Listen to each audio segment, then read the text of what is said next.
কংগ্রেসের প্রার্থী হিসাবে আপনাদের সাহায্য সহযোগিতা একান্তভাবে প্রার্থনা করছি। ভারতবর্ষের মাটিতে গণতন্ত্রকে রক্ষা করতে, সংবিধানকে বাঁচিয়ে রাখতে আপনারা জাতীয় কংগ্রেস প্রার্থী হিসাবে আপনাদের সাহায্য সহযোগিতা আমি একান্তভাবে প্রার্থনা করছি। আপনারা জানেন আজকে বাংলার মাটিতে কি ভয়ঙ্কর দুর্নীতি শিক্ষা ক্ষেত্রকে কলুষিত করে দিয়েছে। তার হাত থেকে বাংলাকে রক্ষা করতে হবে।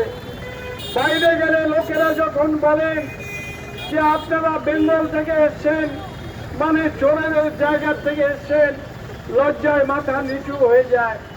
তার বিরুদ্ধে প্রতিবাদ জানান এই লোকসভা নির্বাচনে।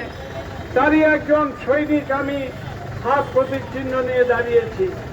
আমাদের দেশে যে সামাজিক শৃঙ্খলা, সমাজে হিন্দু মুসলমান বৌদ্ধ জৈন খ্রিস্টান আমরা একসঙ্গে বাস করছি, আমাদের জীবনকে বিচ্ছিন্ন করতে চাইছে নরেন্দ্র মোদীর সরকার।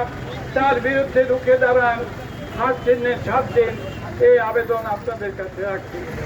যেসব কংগ্রেস ভাইরা এবং আমার কংগ্রেসের ভাইরা বোনেরা আজকের এই মিছিলে যোগদান করেছেন এবং যেসব প্রশাসনিক ব্যক্তিরা যোগদান করেছেন তাদের সকলকে ধন্যবাদ দিয়ে সবাইকে হাত চিহ্নে ছাপ দিয়ে জয়যুক্ত করার প্রার্থনা নিয়ে আমার বক্তব্য শেষ করছি।